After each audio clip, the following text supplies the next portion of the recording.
Desde hace unas semanas vengo con una fantasía en la cabeza. Invitarlo a Leandro, a Rodri de Loredo y armar una secta que se llame Un Dígito. Milei está convocando a un acuerdo de 10 puntos. Sí. Yo, si hubiera sido él, le hubiera dicho 1 punto. Inflación de 1 dígito anual. Ah, pensé que ibas a decir desocupación, porque por ahí... Sin inflación de 1 dígito anual, Ajá. sin inflación de 1 dígito anual, no hay democracia. Muchachos, les aviso a los libertarios que están todos agrandados porque se imaginan, ganamos 56%. Olvídate, Sí. La victoria es coyuntural en la vida y en la política mucho más. En general uno pierde más veces de las que gana y cuando vos pensás que te la sabés toda y estás arriba, al día siguiente ¿sabés dónde está? Ahí abajo. Sí. Y lo que va a terminar sucediendo finalmente es que esta ola conservadora y reaccionaria antiperonista va a generar cientos de miles de peronistas. Guarden este video, como dicen en las redes, después me dicen.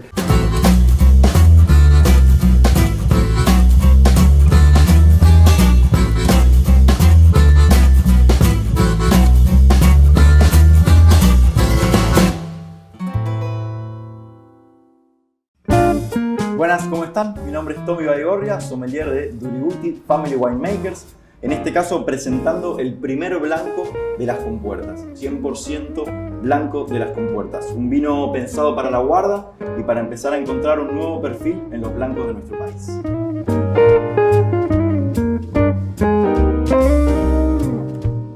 Buenas noches, bienvenidos a un nuevo episodio de Vino por el Desarrollo, este ciclo de charlas donde buscamos, con una copa de vino por medio, discutir sobre el futuro productivo de nuestro país, con gente de distintas miradas, de distintos partidos, para ver qué es lo que buscamos a largo plazo en nuestro país. Como todas las noches nos acompañan nuestros amigos de Lácteos Yatasto y de Duriguti Family Winemakers, y como todas las noches me acompaña mi compañero Pablo Berkovich. Buenas noches, Pablo. ¿Qué tal? Buenas noches, Palu. Buenas noches a todos y a todas. Hoy nos vamos a dar un lujo. Vamos a estar hablando con dos diputados nacionales, con Leandro Santoro, diputado nacional por el Frente de Todos, Martín Yesa, diputado nacional de Juntos por el Cambio. Voy a retomar el programa de la semana pasada, que estuvo buenísimo. Estuvimos con Emilio Pérsico y con el Vasco de Mendiguren, ambos protagonistas del resurgimiento de la Argentina después de la crisis del 2001, que nos decían, che, ese resurgimiento de alguna manera fue porque estábamos todos juntos, porque llegamos a algunos acuerdos, porque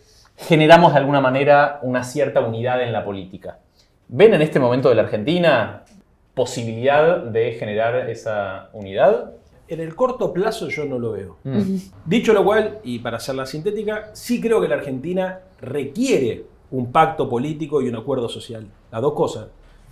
Yo suelo poner el ejemplo de Israel del 85, que creo que es un ejemplo que ponemos muchos, ¿no? Porque vimos cómo un país en 4 meses pudo bajar la tasa de inflación del 200%, una tasa razonable, y además encarar un camino de desarrollo, porque la gracia no es cómo bajar la inflación, sino cómo bajar la inflación, mantener la actividad económica, producir empleo, agregar valor y mejorar la calidad de vida de la gente. Distinto a bajar la inflación por recesión. Y eso fue posible, primero porque hubo un pacto político donde se acordó un sistema de decisiones que incluía a la oposición y un sistema de alternancia política, lo que distendió muchísimo la polarización de la sociedad. Y en segundo lugar porque se avanzó en un método que para mí debería ser tenido en cuenta por la dirigencia política argentina, que es la combinación de medidas ortodoxas y heterodoxas para contener a todos los sectores económicos, productivos y sociales adentro. Entonces se pusieron de acuerdo en un programa, algunos lo llaman similar al plan austral, al plan real, digamos, un plan de estabilización con desarrollo que permitió, en la medida de las posibilidades de Israel, hacer descender la tasa de inflación, tener el menor costo social posible y, lo más importante de todo, pegar un salto hacia adelante apostando a la producción y a la ciencia y la tecnología. Ojalá en la Argentina podamos, me da la sensación que el presidente no lo quiere, y te voy a decir una última cosa. Lo que pasó en el 2001 y lo que pasó también en Israel y en otras experiencias históricas mundiales que permitió esto fue que los países realmente tocaron fondo. Y todos llegaron a la conclusión de que habían realmente tocado fondo. Y para vos no tocamos fondo y no tenemos la percepción de haber tocado fondo. Para mí estamos muy mal, muchos están peor que nunca, pero no percibo que la dirigencia política, empresarial y sindical sienta que tocamos fondo. Tal vez sí la gente, si hay alguno que está mirando, que perdió el laburo, que está, seguro que dice, loco, yo ya toqué de fondo. Pero estoy hablando de otro registro, del registro de la dirigencia en términos amplios. Entiendo. Interesante. A mí me pasó Hace un mes estuve en la megatoma de Los Hornos. Yo, desde el 2013 en adelante, que hago sistemáticamente, voy a casa de vecinos, escuchar, Y post pandemia, o sea, sistemáticamente lo hago. Y post pandemia empecé a detectar que había algo distinto. O sea, que cuando me juntaba y escuchaba y contaba o decía, había algo que se había rompido, que se había roto, que no estaba. Entonces hace un mes voy a la megatoma de Los Hornos. Hace 3 años, es un predio de 400 hectáreas. ¿Qué me cuentan? Me lo mostraron. Prostíbulo, o sea, prostitutas, Sí. venta de droga, complicidad policial, jueces fiscales que archivan la causa, vinculación política. Yo fui con un proyecto de desalojos express. ¿Qué pensás que me dijeron los vecinos sobre mi proyecto de ley? Loco, macanudo lo tuyo, pero ¿no ves que acá no importa la ley? O sea, no importa si la ley es de derecha o de izquierda. No hay. Acá se rompió el sistema. Probablemente en aquel entonces Juancito Graboy lo habrá hecho con las mejores intenciones o lo que sea, pero devino y se convirtió en otra cosa. Entonces, ¿qué diferencia veo con esa Argentina de Pérsico y de Mendiguren? Que esa era una sociedad en donde todavía eran posibles los acuerdos de cúpula, de estructuras. Vos, a medida que avanzó el tiempo, lo que tuviste es una horizontalización de la sociedad en todos los niveles. A nivel empresarial, a nivel productivo, o sea, una descentralización del poder, si querés, de alguna manera. Entonces, yo veo que eso sería... Te redoblo la apuesta. Bien podría una serie de dirigentes políticos ponerse de acuerdo en 10 puntos, pero que si eso no está consustanciado con la sociedad, sencillamente no va a funcionar. Y prestale atención a las últimas elecciones en la Argentina. La gran coalición y acumulación de dirigentes de Juntos por el Cambio, la gran acumulación de dirigentes que logró el Frente de Todos, y ganó Milei, que hoy no tiene un intendente de los 1.382 municipios que tiene la Argentina, ni un gobernador. Entonces, te avanzo. Mi siguiente hipótesis es, yo creo que sobre los temas que nos tuvieron atados hasta acá en la discusión pública en la Argentina, no vamos a poder construir consensos porque el diseño del sistema institucional, los incentivos políticos de competencia electoral están puestos en un sistema de suma cero. Yo particularmente el caso Israel lo estudié mucho, de hecho tengo un proyecto presentado, 2 proyectos presentados de algo que hicieron en Israel que es todo el entorno startupero. Cuando vos te juntás con el embajador de Israel te regalo un libro. El regalo Startup protocolar Nation. Startup Nation. En base a lo que hicieron con Startup Nation, que es el programa Yosma y el programa Magnet, yo presenté 2 proyectos. Ahora, no hay un programa Yosma y un programa Magnet de la Argentina hasta acá. Entonces, mi hipótesis es esta. Yo creo que es posible construir esos acuerdos, pero no es con los temas que estuvimos conversando hasta ahora. ¿Por qué? Porque ¿cuántos años más necesitas para darte cuenta que no nos vamos a poner de acuerdo en estos temas? Distinto es si empezamos a abordar conversaciones diferentes. Oscar Wilde decía, el problema de los fanáticos es que no solamente no te vas a poder poner de acuerdo, sino que además tampoco pueden cambiar de tema. Y esto no es un problema particular de un espacio político, es un problema del sistema político. Sí. No solamente no se puede poner de acuerdo, sino que además no puede cambiar de temas. Sí. Entonces, acá el final. Desde hace unas semanas vengo con una fantasía en la cabeza. Invitarlo a Leandro, a Rodri de Loredo y armar una secta que se llame Un Dígito. Milei está convocando a un acuerdo de 10 puntos. Sí. Yo, si hubiera sido él, le hubiera dicho 1 punto. Inflación de 1 dígito anual. Ah, pensé que ibas a decir desocupación, porque por ahí... Sin inflación de 1 dígito anual, sin inflación de 1 dígito anual, no hay democracia.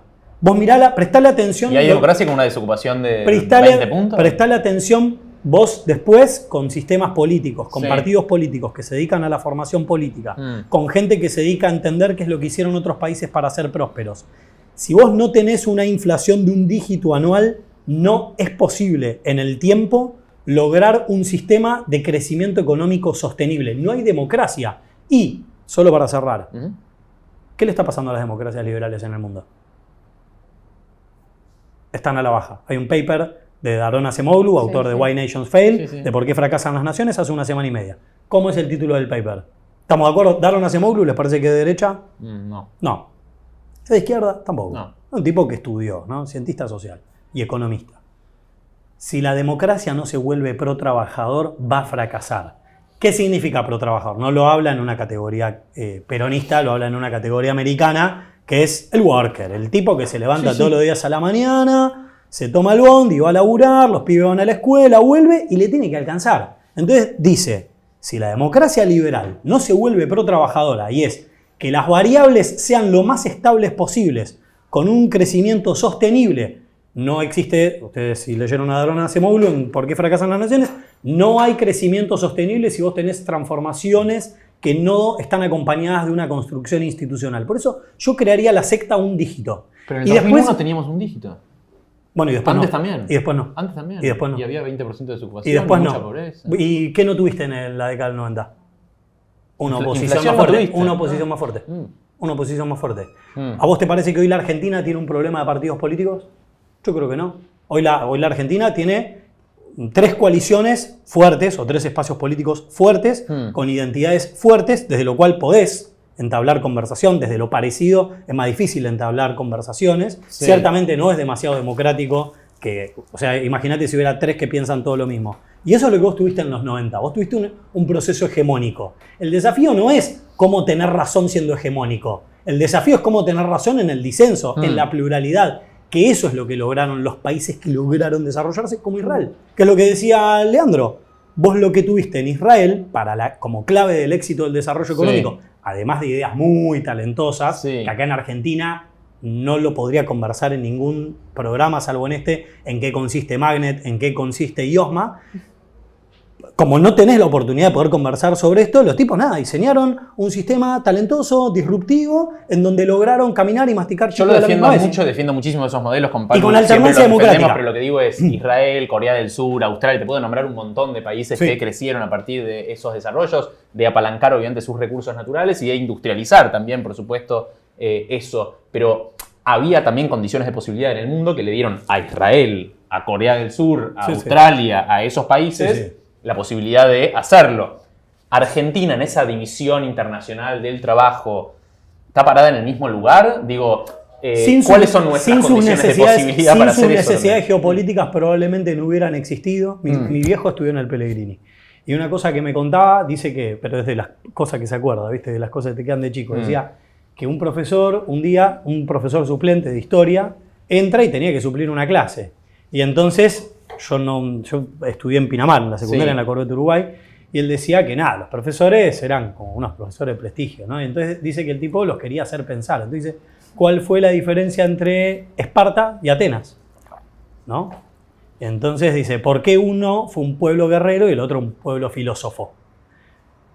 ¿Viste? Entonces explica que uno era una civilización continental, próspera, productiva, en donde tiraban semillas y crecían las olivas y podían beber vino, y la otra no, y la otra no, tenían que salir a conquistar. Entonces, es cierto que las necesidades geopolíticas probablemente condicionaron esos elementos, pero también es cierto que algo podemos aprender de esas culturas. Porque si no, si yo sigo tus razonamientos, entonces no aprendamos nada de nadie. No, por supuesto que no. Entonces, tenés razón, tomemos lo que nos sirve.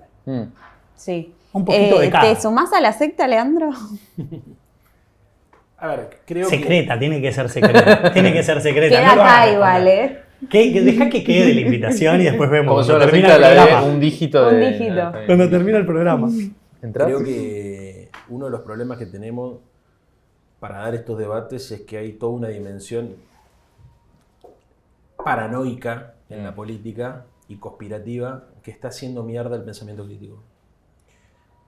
Por supuesto que no lo pongo a Martín en esa lógica, pero sí sé que hay un montón de gente que increíblemente en los últimos años empezó a razonar como si de verdad hubiese una conspiración global de Jorge Soros, de la Agenda 2030, de los Illuminati. Y creo que es un problema enorme eso, porque además sale un penizado el debate. Total. Y lo digo porque creo que el presidente piensa así también. No estamos hablando de una expresión marginal. En segundo lugar, creo que hay una gran diferencia en la posición de Martín y en la mía, que es que yo creo que nosotros no tenemos partido político y creo que el nivel intelectual de la dirigencia política argentina es muy pobre. creo que una de las dificultades que tenemos para problematizar los temas de nuestro país es que en general la gente no lee. No lee y cuando absorbe, porque consume en las redes sociales o en los medios de comunicación algún tipo de posición, por inseguridad personal se vuelve fanática y es muy difícil después corregir o incorporar alguna idea a ese dogma que se constituye. Y pasa por izquierda y por derecha. Yo creo que el liderazgo político consiste no solamente en saber escuchar, sino también en saber interpelar a la sociedad. Y entiendo que se ha hablado mucho sobre la crisis de representación, pero creo que hay una crisis que es más profunda, que hay una crisis de liderazgo. La crisis de liderazgo tiene que ser capaz de imponer temas en la agenda pública o modelar temas en la agenda pública en función de la búsqueda de un objetivo superior, que va más allá de ganar una elección o de cagar al adversario, Sí, claro. que es como se interpreta. Entonces me imagino una dirigencia más joven que la que tenemos, tratando de ponerse de acuerdo en algo elemental, que es un método de construcción y de acumulación. ¿Puedo hacer una pregunta? ¿En el peronismo está pasando eso o en el espacio de ustedes está pasando lo de la gente joven y demás? Lean, lo pregunto de curiosidad absoluta. No veo orgánicamente nada.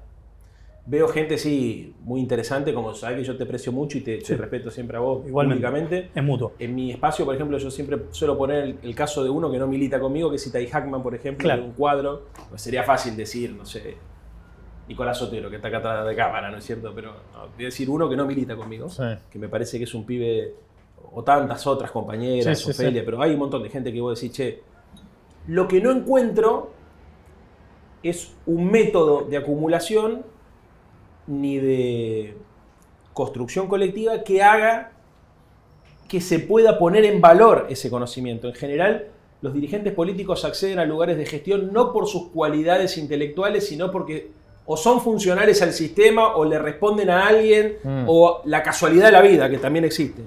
Entonces, ¿a qué voy con esto? Miren, hay que construir un método. Hay un problema metodológico. Para construir consenso necesitamos tener una hoja de ruta y tal vez una de las primeras cosas que tengamos que hacer es abrirnos a la posibilidad de empezar a explorar informalmente, porque la única forma de construir una hoja de ruta es informalmente, no con cámaras de televisión prendida, en qué cosas creemos que deberíamos empezar a ensayar la posibilidad de ponernos de acuerdo, y el potencial que estoy usando. Porque inclusive yo digo, bueno, ¿estamos de acuerdo que hay que ponernos de acuerdo? Sí. ¿En qué? Y por ahí Martín tira una lista y Juntémonos, Claro. pero juntémonos. No, por supuesto, pero entre nosotros dos sería relativamente sencillo. Imagínate dos partidos políticos con tradiciones distintas, con gente que hay un componente psiquiátrico en la política, conspirativo, hay de todo, todos tenemos de todo, no es tan sencillo, ¿me entendés? O sea, cada vez que los sectores más dialoguistas de las distintas coaliciones se acercan a discutir, los sectores duros los corren, o por izquierda o por derecha, reclamándole que no se junten. Entonces, es un quilombo esto, no es sencillo, porque además la polarización extrema de la sociedad lleva a que la dinámica sea centrífuga, no centrípeta, que es lo que deberíamos producir nosotros. Entonces, primero un método. Acá hay que tener un método de construcción. Yo, por ejemplo, intuyo que una de las primeras, y hago así porque vuelo, ¿no? El fateo, no lo tengo tampoco tan claro, pero digo, o la Argentina resuelve cuál es el tipo de cambio de equilibrio que tiene, ¿entendés? O cómo carajo resolvemos el tipo de cambio de equilibrio en función de cuántas variables, o va a ser muy difícil. Sí. Estoy hablando de algo Sí, concreto sí. y práctico. Eso por un lado. Y finalmente, para no aburrir con la respuesta y no hacerla tan larga, creo que tenemos otro tema que se ha analizado poco, que es el problema del poder. Tan importante como saber hacia dónde queremos ir es saber cómo hacerlo. Yo la experiencia que tuve en los 4 años de la gestión anterior fue una experiencia muy desmotivante porque entendí que no había teoría del poder. O que la teoría del poder que estaban usando los funcionarios públicos era una teoría vieja. El poder político en América Latina en particular se gasta rápido y te da poca posibilidad de intervención sobre la realidad. La gente presupone que el aparato del Estado es un aparato poderoso donde vos apretás botones y movés palancas y las cosas suceden o no suceden de acuerdo a dos cosas: a tu voluntad y a tu inteligencia. Y ninguna de las dos cosas son ciertas. Yo conozco gente con mucha voluntad y con mucha inteligencia que la pifia, y entre otras cosas porque el aparato del Estado está oxidado. Segundo lugar, hay que entender que el poder político, inclusive, no es solamente el poder electoral, también el poder económico es poder político. Yo lo discutí mucho con funcionarios de la gestión anterior, le decía, acá cuando discutimos de poder hay que discutir cómo administramos el poder existente, cómo acumulamos poder nuevo y cómo nos vinculamos con el poder real. Son tres cosas distintas. Y yo creo que mientras nosotros no debatamos esto, va a ser muy difícil que pensemos cómo le damos contenido a la democracia. Porque el aparato que utiliza la democracia para poder alcanzar objetivos éticos es el Estado. Y el Estado no funciona. Y no funciona por un montón de cosas. No solamente porque presta malos servicios, porque da mala salud y educación. No funciona porque no hay gerentes públicos. No funciona porque el sistema tributario es una cagada. No funciona porque los cargos no son por concurso, porque hay amiguismo y clientelismo. No funciona porque además hay prácticas y procedimientos que son antiguos. No funciona porque me contaba la vez pasada uno que fue ministro que para comprar un auto tardó 7 meses. Sí, claro. Entonces se armaron fideicomiso para hacer cosas y que es un quilombo todo, ¿me entendés? Y no funciona, entre otras cosas, porque cualquier funcionario público te dice que cuando aceptás ser funcionario público, lo más probable es que cuando termines tengas que pasar tu vida en tribunales y nadie te pague los abogados. Sí. Porque además hay toda una cultura, no importa si haces las cosas bien o si las haces mal, ¿no es cierto? De que, mira, Martín, por las dudas enchufarle una denuncia. ¡Una denuncia! Por las dudas enchufarle una denuncia. Entonces, yo lo que no termino de entender, y a todo esto, con la locura que está planteando Milei de decir que vengan todos gratis. Porque, a ver, después saltan los quilombos de desarrollo humano. Sí, de capital humano, que tuvieron que sacar 100 ñoquis para pagarle sobresueldo a los funcionarios porque no te querían ninguno. Y seguramente deben ser de los más honestos eso, porque la mayoría lo que hacen es con la timba de los bonos. A ver, hermano, con la timba de los bonos ven cómo hacen una diferencia y se la depositan afuera. Entonces, nos vamos a hacer los boludos con esto, está todo bien, yo entiendo, son todos libertarios, hay que destruir el Estado. Pero a ver, en el tiempo, apagar el Estado no es gratis. Convocar a los lumpenes no es gratis. Dejar 700, 800 puestos gerenciales vacantes no es gratis. No es gratis no dragar los ríos, no es gratis no arreglar las rutas. No es gratis. La vamos a pagar. ¿Viste? Este gobierno festeja que hay un montón de cargos políticos que no nombró. Y festeja que separó la obra pública. Y festeja cosas que son una locura. Una locura. Entonces... Pero chocan trenes y tenés 8% de desocupados. Vamos 6 meses. Claro, a ver, vamos 6 meses. Quiero ver si pueden bancar esto mucho tiempo más, ¿me entendés? Porque no es joda que te renuncie un funcionario cada 5 días. No, claro. No. Perdón. ¿Funciona el Estado para vos? ¿Está funcionando el Estado? En la discusión de la ley base te escuché que vos hablabas mucho de esta ley es necesaria porque el Estado no funciona. Les voy a contar una experiencia personal. Yo no conocía a Estados Unidos. Y hace 60, 70 días me invitaron. Hay una fundación que se llama RAP, la Red de Acción Política en Argentina, la integran distintos partidos políticos. Creo que ahora Lean lo invitaron a RAP. Está Caro Galiard, por ejemplo, del Frente, y viajamos y compartimos con ella. Y estuvimos en Stanford, en Palo Alto, en Silicon Valley. Y yo me armé mi programa paralelo, además de todo el curso de inteligencia artificial, con Lisa Rice, Francis Fukuyama, todo recopado. Me armé una agenda paralela. Y el programa oficial, ¿a dónde te llevan? Siempre a Google, a no sé qué, todo grande, espectacular. Ves el buffet que le ponen pulpo, todo. La boludez, digamos, la boludez, ¿no? O sea, no entendés de verdad lo que pasa ahí con eso. Eso es show. Y yo me armé una agenda paralela con startuperos, ¿viste? El que está ahí, el del garage, ¿viste? Como que a veces nos burlamos acá y decimos, che, no, pero ¿qué te pensás? Bueno, pero ahí están los chabones que... Todos con apoyo del Estado. Que están en un garage, No, ahí no. Muchos con apoyo del Estado. Yo de los que conocí, muchos con apoyo del Estado. Yo todos los que conocí, te diría que más Silicon Valley, de hecho, se crea. Yo te diría que más Peter Thiel que el Estado, pero... Silicon Valley se crea con dinero del Estado. 35.000 años, pero... Perfecto. Hoy, ¿cuál es la cultura ahí? Pero esta es una cosa que no les permiten pensar a ustedes. Está bien, pero hoy pasaron 35 años en el medio. O sea, yo lo que te quiero decir es, hoy vos vas ahí y decís, bueno, pará. Primero, Leandro hace un rato hablaba de tener la capacidad de tener pensamiento crítico. Si querés, yo me quedo callado la boca, te doy la razón en todo y no aporto nada. Lo que te quiero decir es, yo fui con mi historia, con mi formación, en donde a mí me dijeron, che, bueno, vos querés cambiar las cosas, ¿qué tenés que hacer si querés cambiar las cosas? Métete en política. ¿No? O sea, ¿somos parte de ese paradigma o no somos parte de ese paradigma? Yo soy parte de ese paradigma, soy nacido en el 86, si querés cambiar las cosas, métete, ¿no? Lo mismo. Sé concejal, sé diputado, sé intendente, que lo fui, bla. Bueno. Entonces llego a esta cultura, ¿viste? Y todo. Se pueden decir palabras que no... Y toda una manga de pendejos de 20 años, ponele, un pendejo de 20 años, pelito largo, qué sé yo, una fintech. Sí. El pibe estaba estudiando en la Universidad de Nueva York y se lo cruza Peter Thiel, que es uno de los tipos, uno de los inversores de riesgo más grandes del mundo. Para los que no conocen, es el que le pone la guita heavy a Facebook para que después despegara, hacemos el disclaimer, y le puso 5 palos verdes para que haga crecer su fintech. Así conocí varios y me decían, mirá Martín, vos estás en Stanford y los tipos parten de la base de que vos, si ya estás ahí, sos parte de una élite intelectual. Entonces hay tipos como Peter Thiel que te pagan... Que te van a buscar primero. No, que te pagan porque te dicen 2 cosas. Che, vos ya sos parte de una élite. En la universidad te van a convertir en empleado. Vení a ser un líder que venga a cambiar el mundo. Luego decís, no, pero a mí me parece que eso es una barbaridad. No importa, callate y escuchá lo que es esta cultura, ¿viste? Como tratada como con absoluta curiosidad en un sentido socrático, si querés. Decir, a ver, quiero entender qué es lo que piensan estos tipos. Eso traté de hacer.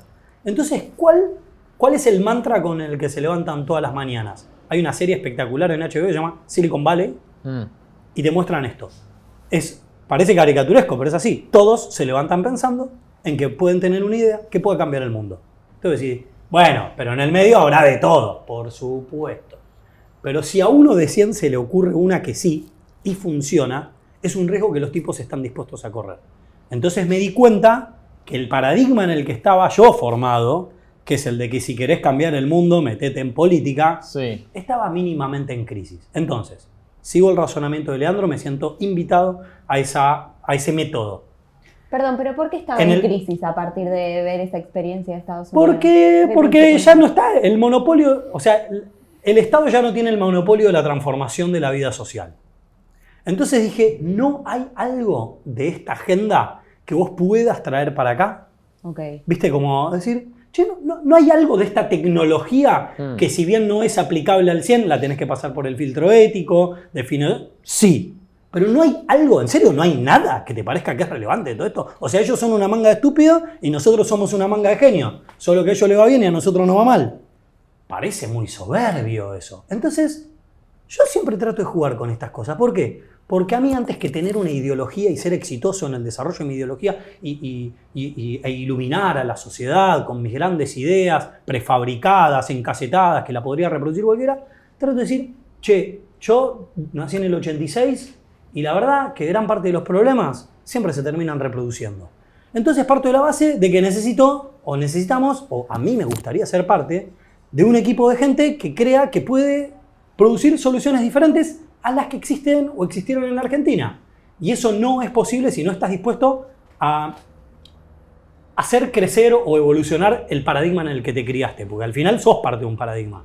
Entonces, vos escuchás, por ejemplo, y acá sí empieza más la parte más sesgada. Hace un tiempo escuché a uno de los fundadores de Globant, Guibert Englebian. Sí, claro. Y Guibert dice una cosa que me parece, o sea, lo escucho y él dice, ¿a qué se dedica Globant? Y dice, nosotros nos dedicamos al fitness empresarial. Viste que hace un tiempo se habían burlado en un programa, creo que... se habían burlado de que no saben a qué se dedica Globant. Bueno, entonces... sí, totalmente. Hubo una discusión también. Sí, fue una discusión, ¿no? Sí. Julia Mengolini. Julia Mengolini. Yo tengo buena relación, pero me pareció desacertado lo que dijeron. ¿Por qué? Porque nada, una cosa es que a mí también, y además también tuvo apoyo del Estado. Una cosa es que uno no entienda, Sí. Pero ¿sabes qué es lo que tiene? El Estado cuando... Viniendo del Estado... Es como casi un tono, es casi como un tono despectivo. Para vos. Pero igual con el Estado. Para vos, ¿no? Para vos. Bueno, también con mérito para de mí los todo tipos, lo contrario. ¿no? Corea del Sur, 100%. Israel. Entonces, Israel, Corea del Sur, todos esos pero hay pusieron algo en plata los del Estado gestos ahí. con los que acompañamos las palabras que del otro lado es, pero también me levanto todos los días a la mañana, Claro, laburo. por supuesto. Entonces, Sí. ¿qué dice Guibert? Bien Israel, bien Corea del Sur. Globant se dedica al fitness empresarial, que es, nosotros nos dedicamos a ayudar a empresas grandes, tradicionales, con su historia, a que se reinventen con la implementación de tecnologías exponenciales. Entonces me decís, pero eso es inextrapolable al Estado. Bueno, pero no hay algo. Porque yo lo escuchaba y decía, qué bueno estaría si pudiéramos traer como el concepto del fitness público, de decir, cómo con el uso de ciertas tecnologías exponenciales yo podría rediseñar burocracia, superposiciones burocráticas, diseño legislativo, legislación basada en la evidencia, ex ante, ex post, que podamos tener una estadística. Poner, no sé, capaz hoy Lean no pasó, pero ponele que Lean viene con una estadística y yo tiro otra. ¿Viste que en el debate público argentino uno tira 48 de pobreza, el otro tira 57 y no pasa nada, ¿viste? Todo pelota. Y eso no es normal, no está bueno. Entonces, el Estado o los partidos políticos no podemos tomar algo de esto. ¿Y por qué lo digo? Porque esta no es una idea mía. ¿Saben de quién lo escuché? De Íñigo Errejón, mis amigos derechosos me van a matar. De Íñigo Errejón y de Giorgio Jackson. ¿Les parece que Íñigo Errejón es de derecha? No. ¿Les parece que Giorgio Jackson es de derecha? No. Está con Boric, jefe de gabinete o algo así. ¿Qué dicen? No entiendo por qué la izquierda renunció a la noción de eficacia. O sea, ¿qué? ¿Vos sos de centro izquierda y no querés ser eficaz? Totalmente de acuerdo, claro. Sí. 2. La centro izquierda desde hace 15 años habla de políticas distributivas. ¿Les parece que la Argentina tiene un problema de diseño de políticas distributivas o tiene unas políticas distributivas bastante sofisticadas en el concierto internacional? Yo creo que tiene unas políticas bastante sofisticadas. De hecho, hoy estamos discutiendo un montón de cosas, pero no la UH. Sí. 2. Dicen, ¿por qué no podemos nosotros con nuestra propia agenda discutir una agenda de aumento, de creación de la riqueza? Entonces yo digo, y además porque siempre hago el ejercicio de escuchar a gente que me parece que es muy inteligente y a veces las encontrás acá, pero a veces las tenés que ir a buscar afuera. ¿Y cómo discutiría yo con este tipo? Nada, y ahí es donde te das cuenta que ahí sí hay democracia. Porque vos no tenés un problema con la creación de riqueza. Porque vos no tenés un problema con que los recursos del Estado sean eficaces. Que no tiene que ser lo más importante, puede ser, pero es importante. Entonces, si no nos podemos poner de acuerdo en alguna de estas agendas, no nos vamos a poner de acuerdo en nada, porque estamos discutiendo terraplanismo. Hay veces donde no entran en acuerdos diferentes fuerzas políticas y hay veces donde ni siquiera entra en acuerdo una misma fuerza política. Digo, entre esta dicotomía falsa entre distribución y crecimiento que se vio en los últimos años, ¿la viste esa falsa dicotomía? Porque estuvo realmente muy presente. Tomo las palabras de Martín para preguntarte esto, como, ¿de qué lado estás de esa dicotomía? Sí, claro. La estudio. La estudio, por supuesto. A ver, la respuesta más cómoda, pero creo que debería ser la obvia, es habría que garantizar que sucedan las dos cosas, que la Argentina crezca y pueda redistribuir, que haya un modelo integral. Yo creo que uno de los problemas que tuvo el kirchnerismo fue que la evaluación de cuánto del excedente había que redireccionar al ahorro y a la inversión fue una discusión muy sesgada por la necesidad de reparar el daño del 2001. ¿Se entendió lo que dije? Sí, claro. Y eso nos llevó a suponer que se podía mantener un crecimiento a tasa china con una estructura de consumo muy compleja que demandaba muchos dólares que la Argentina no producía. Y entonces, nuevamente, la restricción externa y las crisis recurrentes. Segundo, yo creo que uno de los problemas que tenemos es que tenemos una interpretación bastante infantil de cómo es la producción de igualdad desde las políticas públicas. Da la sensación de que nada alcanza. Y hay un quilombo bárbaro ahí, ¿me entendés? Porque ahí yo es una discusión que he tenido muchas veces con algunos compañeros, ¿no? La visión maximalista te lleva muchas veces a posiciones testimoniales y a perder lo óptimo y lo posible. Digo, no se puede estar todo el tiempo planteando... A ver, vamos a decirlo más fácil, digamos. Yo creo que el desarrollo económico y la acumulación económica deben ser políticas de Estado y deben ser apoyadas por la izquierda y por la derecha. O sea, es uno de los puntos de coincidencia. Si la Argentina no duplica su Producto Bruto Interno, no baja la pobreza. Se acabó el debate. Vos hablabas de un punto de inflación, es cierto, ahora, pero si no duplicamos el Producto Bruto, no se puede, digamos. Y mucho más... Coincido. Bueno. Segundo. Che, ahí tenés problemas de diseño institucional, federalismo. Sí, Entonces, si la minería la determina cada provincia, vos podés ser un crack nacional, pero después en una provincia rica en recursos te dice no, porque esto no se puede tocar. Y ahí tenés un quilombo, ¿no? Ahora que se me van a olvidar las ideas. Perdón, Lean. No. Coincido con lo de la eficacia, de hecho forma parte de nuestro discurso. Nosotros hablamos de un Estado eficaz, transparente, y obviamente que coincido con mi amigo Íñigo Errejón en la incorporación de la tecnología. Yo no le escapo a todo ese debate.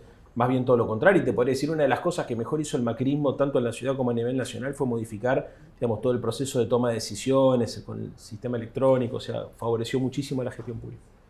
Dicho lo cual, te digo, mientras yo lo escuchaba recién a Martín, pensaba, el modelo americano es un modelo profundamente individualista, ¿no? Y exitoso, pero pensaba en el modelo chino. donde es todo lo contrario, donde ahí el Estado cumple un papel, hay un capitalismo de Estado, pero hay otra estructura de incentivos, la cultura es diferente. China está creciendo, bueno, hace muchos años ya, a unas tasas increíbles y está produciendo una revolución en el mundo, en realidad, iba a decir solamente una parte, pero en todo el mundo. Sí. Lean, ¿preferirías vivir en China o en Estados Unidos? No tengo nada que ver con la cultura china, pero tampoco con la americana. Porque, a ver, yo preferiría vivir en Estados Unidos. No. Depende en qué parte, si en Silicon Valley o... Vos viste lo que es el fentanilo y la gente, porque uno tiene es también... cierto, en San Francisco, es cierto. Por eso, vos tenés una lectura, no vos, sino los argentinos tenemos una lectura. Tomo lo mejor. Entonces, claro, decís, de China, bueno, Martín, no seas vos sesgado. Tenés razón, ¿quién querés? Bueno, tomemos tal cosa. Pará. Lo que digo es, cuando uno ve China, ve el crecimiento económico, también hay una burguesía, debe haber 200 millones de chinos que viven mejor que la mayoría de los americanos. Lo que pasa es que son 1.700, 1.800 millones. Bueno, con Estados Unidos nosotros vemos las imágenes de los Estados Unidos, de los exitosos, del Silicon Valley exitoso, pero te invito a ver los documentales de la televisión alemana donde habla de los americanos en situación de calle que viven en autos y son millones, boludo. Sí. Y nadie sabe que son millones. O sea, nosotros es un país muy desigual, donde hay niveles de pobreza enormes. En las afueras de Washington, por ejemplo, me contaban la vez pasada, después de la pandemia, fue un desastre. Gente zombie, digamos, dando vuelta por la calle. Pero yo iba a otro lado. Iba que hay otro modelo, ¿no? Porque uno es más individualista, otro es más comunitario. Y yo, con motivo del 50 aniversario de la muerte del general Perón, me he puesto a leer Modelo Argentino para el Proyecto Nacional. Y pensaba en la necesidad de tener un modelo nacional de desarrollo. Porque a mí no me cierra ni el modelo chino. A ver, ¿dónde preferís vivir? ¿En China o en Estados Unidos? Obvio que en Estados Unidos. No, pará. En esos dos, obvio que en Estados Unidos preferiría vivir, porque me da la sensación, sin conocer China, que, a ver, no podés ser gay. Es cultural igual. No, claramente. O sea, nosotros tenemos una cultura más occidental, ¿no es cierto? O sea, hay un montón de cosas que yo estoy acostumbrado, cosas buenas y cosas malas, ¿no es cierto? O sea, tenemos una cultura mucho más individualista que la cultura occidental, otra realidad, por un montón de factores. Ahora, tampoco quisiera vivir en Estados Unidos, ¿no? La verdad es esa, me siento más cercano a ese modelo cultural que al chino, pero no me siento feliz, no me sentiría feliz viviendo en esa sociedad. Es más, digamos, en Estados Unidos entran pibes, boludo, con ametralladora y matan a todos los compañeros. O sea, hay cosas que son... A mí me pasa, hace un rato hablábamos fuera de cámara de un amigo en común, Francisco Tayana, y a mí lo que me pasa con culturas como la china es que siento que es una cultura, es otra civilización. O sea, como vos decís, somos occidentales. Entonces, me cuesta entender qué podemos tomar porque decís, está muy bueno, o sea, supongamos que estuviera muy bueno, pero no lo puedo aplicar. ¿Por qué? Porque somos distintos. Pero ¿sabes que tienen? Déjame cerrar piensan a largo plazo igual, que eso también es algo lo que... No, por eso, pero viste, pero nos costaría, ¿viste? Como... Pero vuelvo a la necesidad de tener un modelo argentino para un proyecto nacional. Sí. Vuelvo a esa necesidad. ¿Por qué? Porque nosotros tampoco podríamos vivir en una sociedad como la americana. No sé. Por cuestiones culturales, ¿no? O sea, la importancia de la familia, el barrio. Hay un montón de cosas que para nosotros, las pasiones, ¿viste? La guita es importante, el ocio. Exactamente, pero tampoco es... O sea, hay otra realidad. Yo entiendo que además uno de los problemas de la política argentina es que está obsesionada con Estados Unidos. Pero obsesionada, de verdad. Todo lo miden en función de los Estados Unidos. Algunas cosas hacen bien. Soft power, tal vez. Pero a ver, yo no estoy diciendo que son no. Son buenas. Sí, yo estoy diciendo que no. Lo que pasa hay es que, otros que hacen cosas bien. A ver, por supuesto que sí, y como también hay cosas que hacen bien los chinos. Ahora, yo no quisiera vivir ni en un lugar ni en otro. Me siento más cercano, obviamente, a Estados Unidos por una cuestión de crianza, porque vivía, qué sé yo, no sé, me da la sensación de que uno se siente más cómodo en Estados Unidos que no como turista, sino como ciudadano, ¿no? Sí. O sea, que hay como una cosa, viste, la cosa más... Y además viste Rocky 2 y te gustó y bueno, claro. está No, a ver, francamente... Lo que creo igual es que hay que construir un modelo nacional. Sí. Y ese modelo nacional es un modelo que tiene que tener, me parece a mí, una concepción comunitaria muy fuerte, una concepción de equilibrio y de armonía muy fuerte, y donde nosotros tenemos que buscar, además de los incentivos materiales, otros incentivos que estimulen nuestra propia identidad. Entonces, la Argentina tiene que tener un modelo propio y tiene que evitar caer en la tentación de copiar otros modelos. Y también evitar caer en la tentación de negar otras experiencias que pueden ser valiosas para aplicar acá, boludo. ¿Sentís que el peronismo se peleó con esa idea de desarrollo? Esto que A decía full. de Globant. A full. A ver, Martín. yo lo vengo diciendo hace mucho tiempo. Nosotros le entramos para el orto a la discusión de la meritocracia. Quedamos en el peor lugar del mundo. Sí. Porque en el intento de explicar que a la gente durante la década ganada no le iba bien solamente porque se esforzaba, sino porque había políticas públicas, Sí, claro. redistributivas, instalamos la idea de que si a vos te iba bien no era por tu culpa, sino era por las políticas que hacíamos nosotros. Y mucha gente empezó a sentir que en realidad, viste, primero, las políticas lo podrían haber ayudado al principio, pero que después sus logros eran producto de su esfuerzo. Y el peronismo insólitamente terminó dejando que el esfuerzo personal sea una bandera a la derecha, cuando históricamente el peronismo expresa, digamos, la mirada política del que labura, ¿no? Ahora, es el equilibrio entre los derechos individuales y los derechos sociales, entre lo productivo y lo distributivo, entre el Estado y el mercado. Creo que la Argentina hoy, y le asigno mucha responsabilidad al presidente Milei, porque ha validado este discurso, se ha bandeado hacia los extremos. O sea, y también a un sector de mi espacio político, que cuando vos planteas políticas de equilibrio y de armonía, te tildan de tibio. Porque yo lo que no entiendo, por eso yo le decía al principio, ojo que además de saber a dónde querés ir, lo tenés que hacer y materializar. ¿Cómo la gente se imagina que se puede no ganar una elección, sino gobernar un país que tiene visiones tan contrapuestas, si no es con un equilibrio? Sí. ¿Qué se piensan que uno gana y le impone al otro que vamos a ir para un lugar y los otros te dicen, te dejo 4 años que lo hagas tranquilo? No pasa, loco. ¿Entendés? No pasa, porque la grieta y la fractura no es solamente política, no es San Lorenzo Huracán, River y Boca, radical peronista. Hay una fractura que es muy profunda, una polarización que yo creo que hay que desescalar, porque si no es imposible, pero que desescalar implica también reconocer la diferencia, entonces reconocer la existencia del otro. Mira, te voy a decir una cosa, el modelo productivo nacional es un modelo productivo que contiene las ideas de ustedes dos y las ideas de él. Digo ustedes dos porque están más formados que yo en este tema, así que, y no le voy a dar el gusto de decirle que mis ideas son las de ustedes, ¿viste? Porque habla de ustedes. Sí. No entendiese ustedes. No. Claro, pero no importa, pero metele que yo probablemente me sienta más cómodo con la lectura de ustedes que con la lectura de Martín. Pero lo cierto es que si nosotros definiéramos un proyecto nacional, no va a ser donde nosotros le imponemos a la Argentina que representa a Martín, que también es parte del pueblo, que este es otro problema que tiene nuestro espacio político. La vez pasada me decía un compañero, ahora un paréntesis y lo cierro rápido, no, que el pueblo, el antipueblo, le digo, ¿vos pensás que el pueblo, a ver, que Milei no tiene pueblo? Te la estás perdiendo, boludo. Porque hay un sector del pueblo, y cuando digo el pueblo digo hasta incluso de la clase laburante, de los pibes, de los que la están pasando mal, que le creen a Milei. Y que además comparten su sistema simbólico. Y que por ahí hace 5 minutos votaron a Cristina y dentro de 10 van a votar. Y lo que yo creo también es que hay un sector de ese sector social que aunque a este gobierno le vaya mal, va a seguir creciendo en esos valores. Entonces hay una idea infantil de suponer que uno llega, derrota al adversario y le impone un modelo, y el adversario se desintegra y te deja a vos hacer cualquier cosa. Y esto, a ver, no estoy inventando nada, es el empate hegemónico. Entonces, ¿cómo carajo rompemos el empate hegemónico de Portantiero? En algún punto, yo sé que nunca nos vamos a poner de acuerdo en todo, pero hay que desarmar este nudo gordiano y eso implica ir de a poco encontrando en qué carajo nos podemos poner de acuerdo. Por eso yo decía, cosas elementales. Por ejemplo, hay problema con la emisión monetaria. Y sí, loco, hay un problema con la emisión monetaria. Ahora, muchachos, hay un problema con el endeudamiento externo. También reconocemos, sobran pesos, faltan dólares. Nos ponemos de acuerdo cómo hacemos, porque Milei dice, yo voy a sacar una ley para prohibir con pena de cárcel o de muerte la emisión monetaria. ¿Así? ¿Y cómo vas a, que con los dólares que se puede tomar la deuda que se quiera? ¿O podemos sacar otra ley que diga que no se puede tomar más deuda en dólares? El tema es si se queda todo en una instancia de batalla cultural, porque de vuelta, y ahora como diputados se lo pregunto.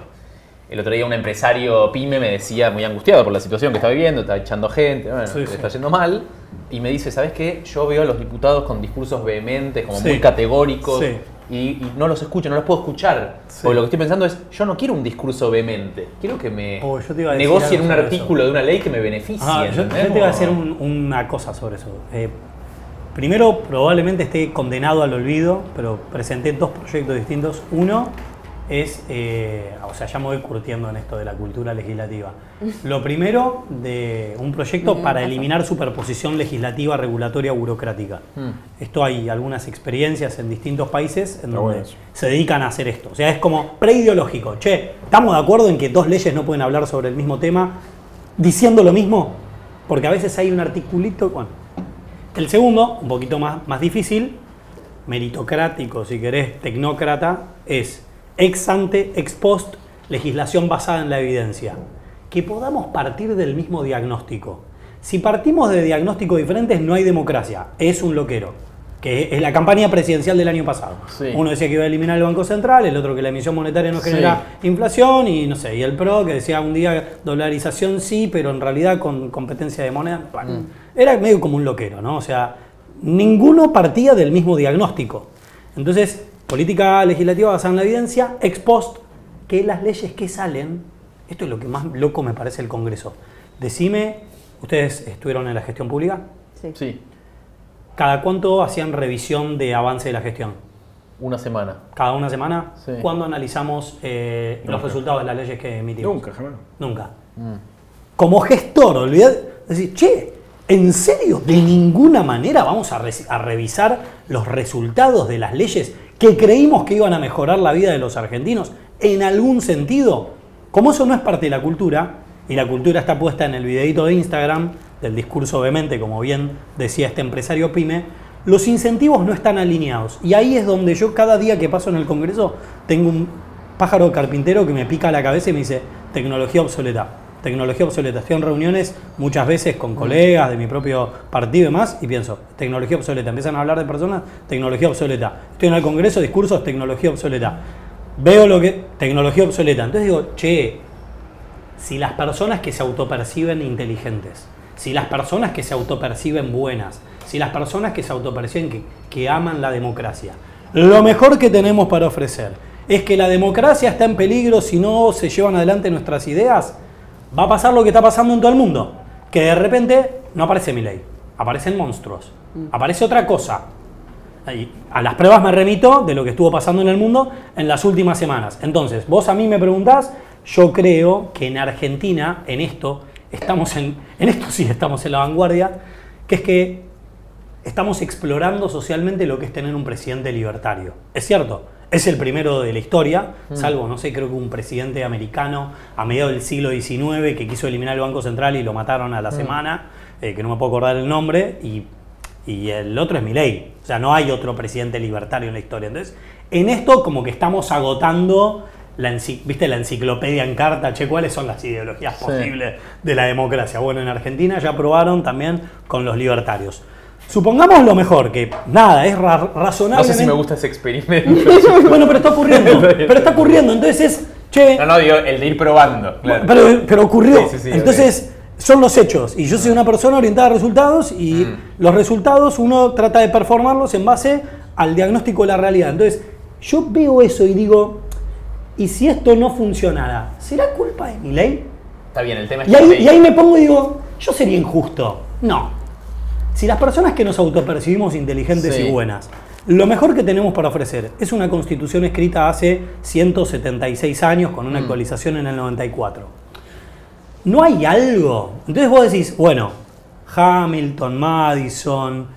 John Adams en 1776 diseñaron una tecnología de la representación, ¿no? Con una serie de instituciones donde se estableció lo que era la democracia, la república, pesos y contrapesos.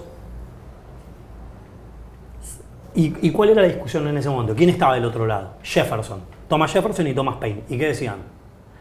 Cuidado, porque en aras de que vos busques la seguridad jurídica, la estabilidad institucional, es cierto, la nación no existía. Vos tenías que crear la nación y le tenías que dar fuerza, le tenías que dar fortaleza. Jefferson te decía, pero tené cuidado porque si las normas no se renuevan cada 10 años, ustedes piensen en el contexto de la revolución industrial. En la revolución industrial creían que la innovación era mucho más rápida de lo que estaban acostumbrados a pensar. Decía, cuidado que la sociedad no avance tanto que nuestras leyes queden obsoletas.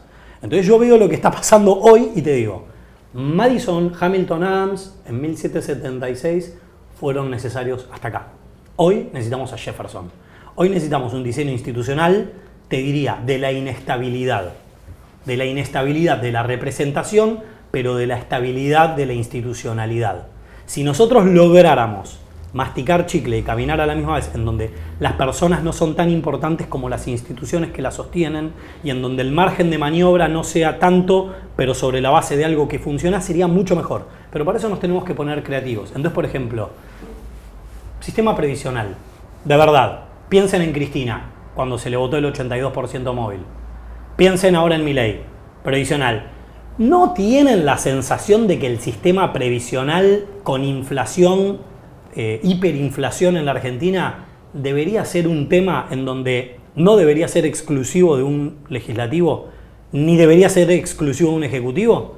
Si querés, símil consejo de la magistratura, pero mejor diseñado.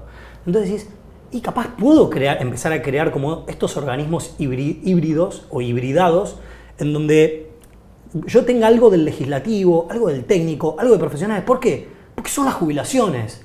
No debería ser tan opinable con personas que capaz, no sé, capaz están grabando un video para Instagram y no le importa de verdad si están votando el sistema previsional y su solidez financiera, crecimiento, cómo van a invertir. Entonces dices, che, y empezás a llevarlo. ¿Y cómo diseñarías lo federal en la Argentina? ¿De qué debería encargarse el gobierno nacional?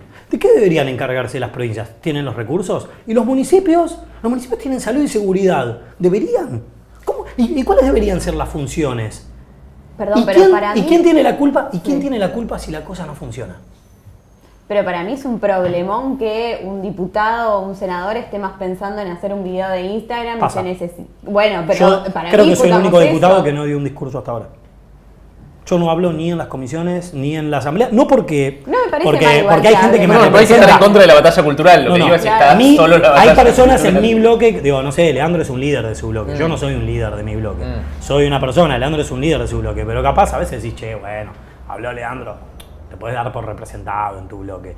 Entonces, la energía está mucho más colocada en performar nicho, performar para el tuyo, que en que de verdad intelectualmente tengas un compromiso con que la cosa ocurra y no distingue por bloques políticos. Sí, sí. No distingue, es una cultura. Perdón, lo hablábamos fuera de cámara. ¿Qué me dijiste sobre el tema de los políticos o jóvenes políticos y las redes sociales? Entonces, yo no puedo mirar para el costado. Y es un tema paradigmático. No es un tema de un partido político en particular. No, no. ¿Vos compartís, Leandro? Pasa. Que es un problema de los partidos y esto de que el diputado o el senador, en vez de estar pensando o hacer un discurso obviamente o en la representación, no está pensando en lo técnico importante que hay que discutir a la hora de pensar una ley. A ver, pasa que hay mucho, no lo que dijo Martín, pero me preocupa más lo que dijo el empresario. Hay como mucho prejuicio y desconocimiento de cómo funcionan las instituciones y cómo deberían funcionar. A ver, todos los discursos en general son vehementes, si no, no haces un discurso. O sea, porque obviamente que tratás de meter lo emocional y lo racional. Pero es así desde la Revolución Francesa para acá. ¿Viste?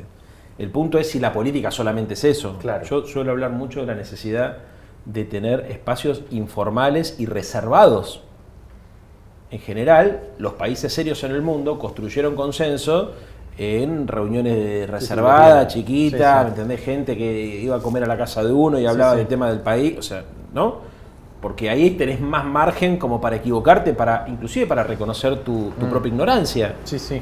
¿no? Es muy difícil. A ver, ¿qué dirigente político puede decir yo de este tema no sé? Todo el mundo dice, sería fantástico. Mentira, te hacen mierda a los 3 minutos, andá a decir que no sabes de un tema. Te matan. Che, Lean, y viste que otro problema de sesgo es, y las personas con las que te podés asesorar tienen que tener muchas condiciones. Por ejemplo, un economista.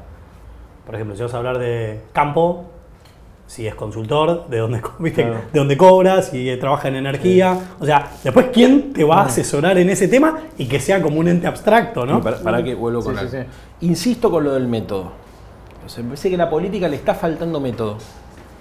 Hay algo en el método que para mí nosotros no lo estamos revisando, que es más modesto que una cosa más estructural de lo que está planteando él, pero lo planteo como algo más modesto porque lo creo algo más posible.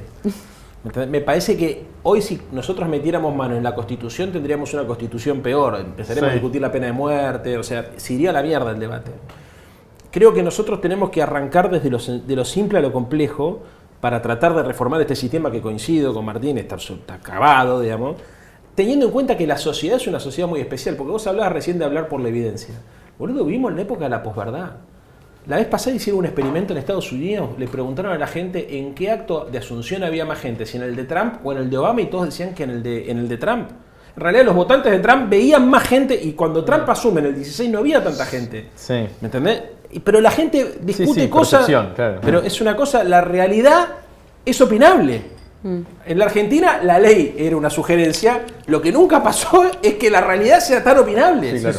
Y no creo que eso lo podamos resolver. Si nosotros mañana pudiéramos encontrar una oficina que nos diga de cuánto es la inflación. A ver, el presidente Milei, por ejemplo, llegó a decir en su discurso de Asunción una cifra de muertos por accidentes viales que era falsa. Sí, total. Porque, a ver, el cálculo del 17.000% de inflación, bueno, para mí es un delirio, pero él lo hace con la exponencialidad de que si se mantuviera, pero los muertos por accidentes viales, boludo, Sí. es algo que no falla, ¿me entendés? Son lamentablemente, pero todo se debate. Entonces, ¿qué creo que hay que hacer acá? Porque si no es imposible esto. A ver, primero hay que entender la heterogeneidad de nuestro país. Un problema grave es que en la Argentina conviven 3 siglos, chicos. El siglo XXI, el siglo XX y el siglo XIX. Conviven 3 siglos. Somos un país que convive en 3 siglos. Hay sectores de la economía de punta que van a los unicornios nuestros, que van a competir. Sí. Bueno, hay sectores que laburan como el Estado, que laburamos como en el siglo XX, y hay sectores que laburan como en el siglo XIX, en la esclavitud. Entonces, primer punto eso.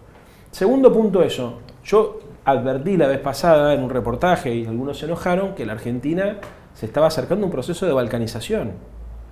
Porque empiezo a ver que hay provincias productivas que empiezan a preguntar, che, ¿y yo por qué me tengo que bancar que me cobren retenciones? Sí. ¿Entendés? A ver, conozco un montón de gente que te dice, ¿sabés cuál es el problema de este país? Me sacan retenciones a mí que soy productor agropecuario para darle planes. Pasa en todos los países en crisis, en España pasó lo mismo. Por supuesto, ni hablar. Entonces, viste, empiezan los cordobeses, claro. dice, bueno, como los catalanes son los catalanes argentinos, dice, che, nosotros somos productivos, qué sé yo.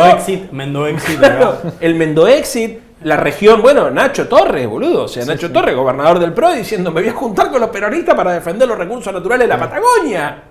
Está pasando algo. Y yo creo que esto nosotros no lo estamos viendo. O sea, no lo estamos viendo. Entonces, tenemos un problema que en la Argentina se vive muy distinto de acuerdo a dónde vivas. Muy diferente. Muy diferente. Inclusive la capital federal. A ver. La capital federal, por ejemplo, digamos, hay un sector que se autopercibe antiprogre, por ejemplo, que yo me cago de risa con ese tema, que vive en Palermo. O sea, es a la inversa de lo que... Sí, claro. Es a la inversa de lo que uno supone. Sí.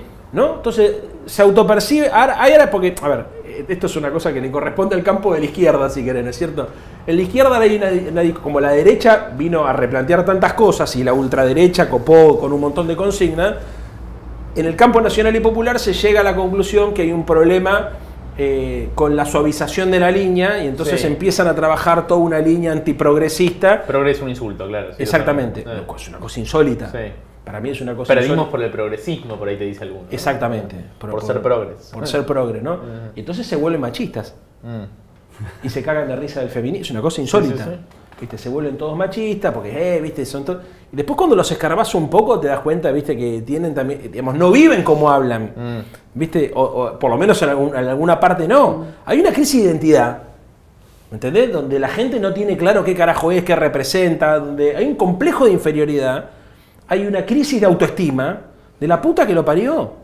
Entonces yo lo que estoy viendo es que nosotros estamos reaccionando a la realidad. Viste que antes se reflexionaba, ahora todo es la reacción. Sí. A ver cómo reacciona fulano de tal al partido de San Lorenzo con Boca y viene a las caras de los tipos.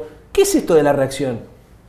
Es una cosa insólita. La reacción como concepto es la negación de la política y del sentido común. A ver qué te sale.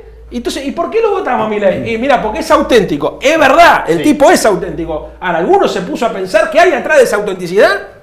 Porque el tipo es presidente de la República. Es muy raro lo que está pasando acá, porque estamos naturalizando, hay un cambio antropológico. Realmente, hay un cambio antropológico. Vos decías una cosa fuera del aire, perdóname, en relación a los pibes, ¿no es cierto? Sí. Yo no puedo creer cómo, no un joven, porque uno siempre piensa que los jóvenes obviamente están a la vanguardia, están en la frontera de la tecnología, a la vanguardia, saben lo que... Pero que los pibes de 11 años le digan a los padres que tienen que votar.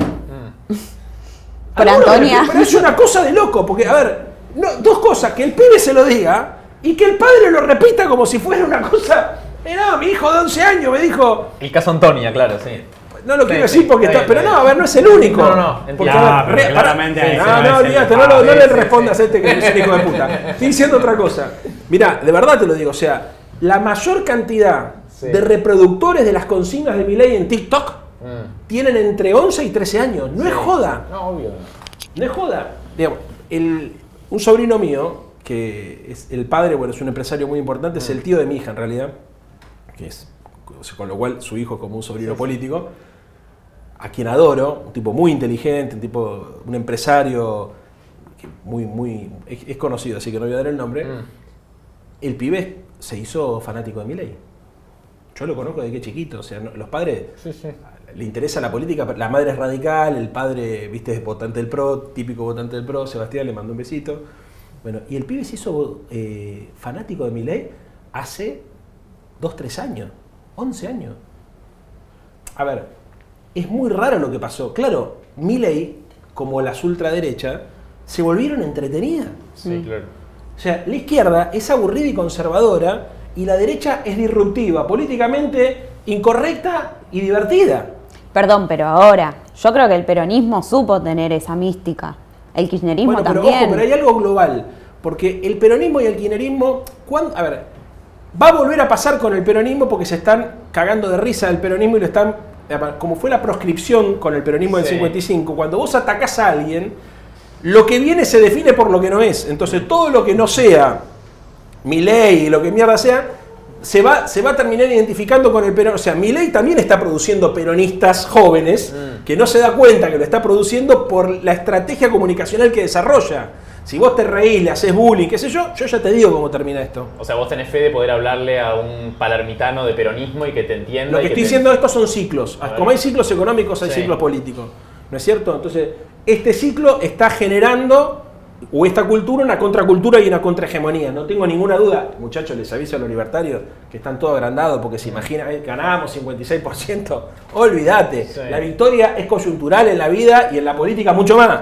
En general uno pierde más veces de las que gana y cuando vos pensás que te la sabés toda y estás arriba, al día siguiente ¿sabés dónde está? Ahí abajo. Sí. Y lo que va a terminar sucediendo finalmente es que esta ola conservadora y reaccionaria antiperonista va a generar cientos de miles de peronistas. Guarden este video, como dicen en las redes, después me dicen.